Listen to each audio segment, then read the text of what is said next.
The New York Jets have now lost back-to-back games following Sunday's loss to the Bills. Gang Green is now 7-6 on the season. And here with me to talk some Jets football from Highmark Stadium in Orchard Park, where it is cold. That is New York Post sports columnist Mark Cannizzaro. Mark, how you doing? Staying warm?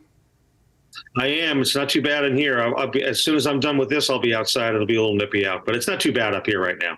All right. Stay warm when you do go outside. But Mark, first off, Mike White, let's talk about him. He took some shots in this one, knocked out of the game twice, but he bounced back. You can view this one as a gutsy performance from White. Did it matter to his teammates that he stayed in the game against the Bills? Yeah, I mean, Dexter, this was, Mike White was already the most popular guy in the Jet locker room, and this just galvanized his presence in that room. It looked like he wasn't going to come back from the first hit he took from Ed Oliver early on in the second quarter. The hit that he took from Matt Milano later on, it was just, he literally looked like it was cracked in half. And he comes back and I talked to a number of his teammates in the locker room afterwards, and he came back into that huddle in the fourth quarter and stunned some of the guys in the huddle. Were like, "Oh my God, Mike White's he's back!" Braxton Berrios, is one of his receivers, said, "I was stunned. It shocked me when I saw him back in the huddle." His left tackle, Dwayne Brown, said he thought after that second hit that Mike White was done for at least for the game anyway. So yeah, it was an impressive performance for him just to come back. And plus, they're down 20-7 when he comes back too, and he's slinging the ball all over the place and giving him a chance to come back until that ill-timed fumble by Michael Carter in the fourth quarter. Yeah, it sounds like his performance on Sunday will go a long way in that locker room. And Mark, even in losses or a game where offense is hard to come by, it appears that White is keeping the Jets in the game. Do you sense a change in confidence against his team when they play upper echelon opponents since White took the starting role under center? Yeah, it's the whole vibe is different, and I'm not trying to beat up on Zach Wilson, but he had really bottomed out a couple of weeks ago. Mike, he obviously showed gained some confidence from last year, starting a couple of games, and obviously played terrifically last week.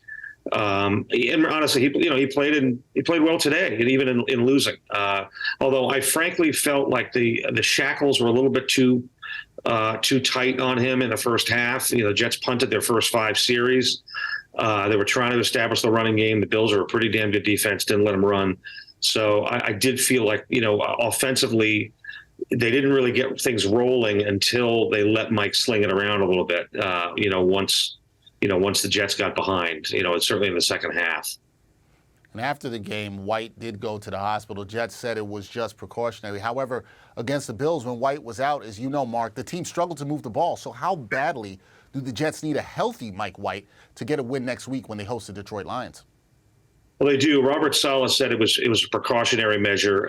He didn't really have anything specific, but they did X-rays in the locker room and they showed negative. So he was able to come back and play. You could tell he was in pain. I talked to some of his teammates, like I said before, and they knew he was scuffling. He was in pain, but he was able to get it around a little bit.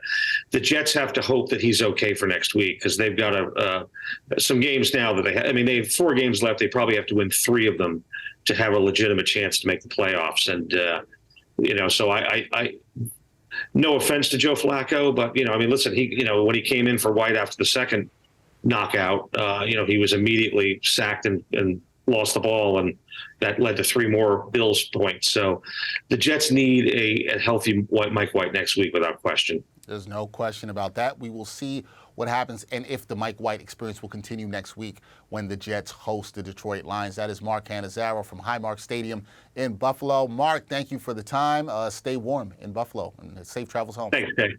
Good talking to you, Dex. We'll talk to you soon. Talk to you next week. Always. Talk to you soon.